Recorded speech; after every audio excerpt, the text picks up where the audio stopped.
Bonjour à toutes et à tous, bienvenue dans cette édition du 23 juin. Voici les titres à 18h. C'est un fléau de plus en plus répandu, les déchets et dépôts sauvages. Nouvelle illustration ce soir du côté de Réaumur où la mairie s'est aperçue qu'un frigo, des plaques de tôle amiantées ou encore d'autres déchets ont été déposés le long d'un sentier communal. Avec l'arrivée de l'été, les municipalités relancent leur navette estivale. Dans le pays de Saint-Gilles par exemple, 2 lignes vont permettre de relier les 14 communes du territoire. Et puis nous partirons sur le parvis de l'église Saint-Louis où 5 cloches viennent d'être descendues. Le but, les remettre en état pour les entendre carillonner le plus vite possible. Mais d'abord, le parcours de la flamme olympique en France a été dévoilé ce matin. Elle passera par 65 villes et étapes, dont les Sables d'Olonne le 4 juin prochain, le 4 juin 2024, pardon. À noter que le conseil départemental précisera mardi 27 juin le détail du parcours en Vendée. Le passage du Gois et le Puy du Fou sont déjà annoncés. Ces images, à présent, captées hier en préfecture à l'occasion du premier comité de l'eau départementale. Autour de la table Vendéo, la Chambre d'agriculture, mais aussi les associations de protection de l'environnement pour faire un point sur les ressources. Selon Vendéo, le taux de remplissage des barrages et retenues d'eau en surface atteint 87%. Malgré cette donnée, les fortes chaleurs et l'absence de pluie dans les projections Météo France poussent le comité à élargir ses mesures sur l'eau potable. On va devoir anticiper des mesures de restriction pour l'eau potable. Donc on a décidé, en fonction des données que nous aurons la semaine prochaine, de passer au niveau alerte pour l'eau potable. Donc on aura des mesures de restriction. Alors les mesures pour toute l'eau, c'est d'éviter de ne pas l'utiliser pour arroser son jardin, c'est pas l'utiliser pour laver sa voiture, et ce sera aussi donc des mesures pour le remplissage des piscines. Et puis aussi, s'agissant des stations de lavage, si elles n'ont pas un dispositif de récupération d'eau, elles seront interdites, elles ne pourront pas nettoyer les voitures. Du béton à Beaufou et la Garnache, des bouteilles de gaz et des pneus à mâcher ou encore des chaises et canapés sur l'île-Dieu. Il n'est pas rare d'entendre parler des dépôts sauvages en Vendée depuis le début de l'année. Dernier exemple en date à Réaumur où parmi la longue liste, les pollueurs ont laissé un frigo en pleine nature. Diane Delangle a rencontré la maire de la commune, une élue passablement énervée, vous allez l'entendre. Ce coup de gueule sur les réseaux sociaux de la commune de Réaumur met le doigt sur un phénomène de plus en plus fréquent. Ici, comme aux 4 coins du département, des dépôts sauvages sont constatés plusieurs fois dans l'année. C'est pas la première fois qu'on fait ce genre de publication. On a déjà été concernés par cette situation de dépôt sauvage sur l'espace communal. Et aujourd'hui, on ne peut pas laisser faire ça. Donc on publie pour pouvoir parfois avoir des informations, puisqu'on n'a pas toujours les informations sur le propriétaire. On veut redonner les biens aux personnes. C'est pas à nous de traiter les déchets des gens. Donc là, pour la dernière fois, on a trouvé un frigo qui était plein de nourriture, des écrans plats, un sommier, du matériel de bébé pour les enfants qui ont été balancés. Sur ce paisible chemin de campagne, ce sont des plaques de fibro amiantées qui ont été abandonnées. Selon les publications, parfois des témoins se manifestent. Dans d'autres cas, agents et élus de la commune mènent l'enquête. Ça nous est déjà arrivé, on prend des gants et on fouille. Et parfois on trouve. Donc ça nous est arrivé de rapporter les poubelles chez les personnes en disant « c'est à vous ». Il y a les cahiers de vos enfants dedans, donc c'est à vous. Ça nous est arrivé, tellement il y avait du volume, de verbaliser, parce que c'est pas normal. C'est intolérable aujourd'hui. C'est ce que je pense. On a le porte-à-porte chez soi pour les déchets ménagers. Les sacs jaunes, on peut en prendre autant qu'on en veut dans les communes, bon, raisonnablement. La déchetterie est à notre porte, et les gens se donnent même pas la peine et ils balancent. C'est de la pollution. Et après, c'est du temps passé, de l'argent public balancé aussi encore dans la nature. Des incivilités qui ont un coût pour la collectivité. À Réaumur, un arrêté verbalise à hauteur de 50 € les dépôts sauvages inférieurs à 100 litres, 150 € s'ils sont supérieurs. La récidive coûtera quant à elle 100 à 300 €. Dans le reste de l'actualité, Vista vient de fêter son premier anniversaire au terme de son assemblée générale. Vista, c'est la mise en commun des ressources et des moyens humains de 2 associations, Passerelle à La Roche-sur-Yon et l'APSH aux Sables d'Olonne. L'objectif des 240 salariés est d'accompagner les personnes en difficulté sociale ou économique. Un travail en plein essor puisque la précarité s'accroît ces dernières années en Vendée.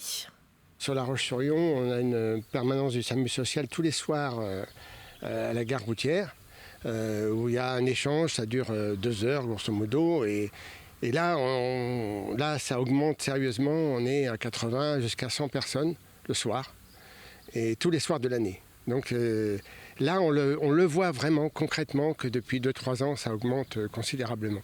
Et toutes les catégories, même des travailleurs pauvres, des travailleurs qui ont leur emploi mais qui n'ont pas les moyens de se payer un logement qui malheureusement sont de plus en plus chers. Les navettes Tous à la plage seront de retour dans le pays de Saint-Gilles le 3 juillet prochain. L'an dernier, 2000 riverains ont emprunté ce transport gratuit. Ces navettes relient les 14 villes de la communauté de communes via 2 liaisons. Des bus opérationnels pendant les grandes vacances, du lundi au vendredi pendant toute cette période. L'idée est de privilégier le transport en commun pour désengorger les accès à la mer et moins polluer. En étant commune rétro-littorale, les moyens de transport, c'est souvent le vélo ou le cyclomoteur, donc tout le monde n'a pas des cyclomoteurs. Ça rassure les parents puisque donc, le transport est sécurisé. C'est vraiment un service à la population. Donc pour nous, notre petite commune, c'est vraiment important. Je pense que pour la première année, c'était un succès, oui, puisqu'on a transporté, sauf environ à peu près 2000 personnes, les deux navettes réunies. Donc c'est bien. On espère une amélioration, je pense, au niveau de la navette sud, puisqu'on a changé quelques modifications qui permettront d'être peut-être un peu plus attrayants, on va dire, à ce niveau-là. Donc, je pense qu'on devrait monter en puissance. Je vous le disais en titre, les travaux de rénovation de l'église Saint-Louis se poursuivent à La Roche-sur-Yon. Depuis 2017, la municipalité a ordonné un chantier pour restaurer l'édifice. L'une des grandes étapes, c'était la descente des 5 cloches sur la place Napoléon de La Roche-sur-Yon.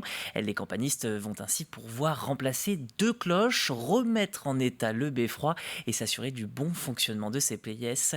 Les explications de cette délicate opération avec Grégoire de Châtillon. L'opération est à la fois rare et spectaculaire. La cloche, aidée d'une grue, vient de quitter le beffroi de l'église, direction le macadam. Les cloches sont montées au départ et après ils sont démontés chaque 100 ans. Ce n'est pas une opération qui arrive assez souvent, le démontage d'une cloche. Ce sont ainsi 5 cloches qui vont être déposées à terre afin d'être restaurées ou bien remplacées. Cette manœuvre bien spécifique, on la doit au travail du campaniste qui ici fait face à un chantier d'envergure. Il y a de la hauteur, il y a du poids, les cloches sont lourdes, il y en a un certain nombre. Derrière, c'est un chantier très complet puisqu'il y a de la création de cloches, on restaure les organes mécaniques, on refait un nouveau beffroi, on restaure un ancien beffroi. C'est un métier rare, c'est ce qu'on appelle les métiers rares. On a un métier d'art en fait, le campaniste, c'est un métier d'art. Et donc, puisqu'il touche au patrimoine, puisqu'il touche à la musique, il faut savoir que là, les 2 nouvelles cloches, ça va être un mi du 3e octave, un sol du 3e octave. L'idée, c'est de créer une cohérence musicale entre l'ensemble des 2 tours qui vont se répondre musicalement. Enfin voilà, c'est une gamme, c'est un instrument de musique. La cloche, c'est le plus gros des instruments de musique. Les 5 cloches seront nettoyées puis brossées afin d'être exposées au public à l'intérieur de l'église dès ce week-end. Elles seront ainsi visibles jusqu'au mois de décembre. L'église Saint-Louis de La Roche-sur-Yon pourrait à nouveau faire sonner ses cloches pour Noël. Et ces cloches, donc, vous l'avez entendu, vont rester quelques temps devant l'église. Vous pourrez donc les admirer si vous passez à La Roche-sur-Yon, et notamment ce week-end, où vous pourrez vous rendre dans le chef-lieu du département pour jouer aux échecs. La ville accueille les 1er et 2 juillet prochains les finales nationales de plusieurs coupes de la discipline. Et derrière cet événement, la ville, accompagnée de Route 64, le média vendéen spécialisé dans les échecs. C'est la première fois que la Vendée accueille ces compétitions au cours desquelles les meilleurs joueurs français, mais aussi mondiaux, vont s'affronter. On a la chance, pour la 2e fois dans l'histoire et pour la première fois à La Roche-sur-Yon, d'avoir 4 finales de 4 coupes différentes au même endroit aux Oudéry, dans la Halle B de La Roche-sur-Yon, avec cette particularité de rassembler 2 compétitions professionnelles et 2 compétitions amateurs. C'est-à-dire qu'on a 160 joueurs qui viennent de 40 clubs différents se disputer ces 4 coupes. Et on aura à la fois parmi les meilleurs joueurs français, d'anciens champions de France, des joueurs dans le top 100 mondial et peut-être au-dessus, des joueuses également dans le top 50 mondial et des amateurs, mais au sens le plus noble du terme. Cette compétition, c'est aussi la possibilité de partager de bons moments avec ses proches. Et c'est ce qu'on fait par exemple le week-end dernier, les habitants de Fontaine. Le festival du jeu était l'occasion de se retrouver après ces longues années de pandémie. Et c'est aussi une bonne opportunité pour proposer des activités à destination des très jeunes enfants, un public souvent négligé dans les activités en milieu rural. Sur le territoire, justement, il n'y a pas grand-chose qui se passe, donc on essaye de redynamiser. Donc la communauté de communes était contente qu'on puisse faire quelque chose pour les tout petits. C'est vrai que c'est souvent les gens du coin qui viennent là, donc ça permet de discuter, de se voir, parce que c'est vrai qu'on sort plus trop de chez soi depuis le Covid. Donc ça permet vraiment un instant convivial. Et puis on nous dit aussi beaucoup de découvrir de nouveaux jeux, parce que les gens jouent beaucoup, mais les jeux ça coûte cher, donc là ça leur permet vraiment de tester de nouvelles choses. Voilà pour les informations. On va terminer bien sûr sur un coup d'œil sur la météo de votre week-end avec du soleil pour l'ensemble de ce week-end. Très peu de nuages programmés. Vous le voyez sur votre écran. On attend 17 à 19 le matin et de 29 à 31 l'après-midi. Prenez donc le temps de vous couvrir la tête si jamais vous sortez. Et puis vous le voyez au retour du week-end, les nuages feront leur apparition de nouveau et les températures baisseront de quelques degrés. C'est la fin de ce journal. Merci de l'avoir suivi. On se retrouve très bientôt pour de prochaines éditions sur TV Vendée.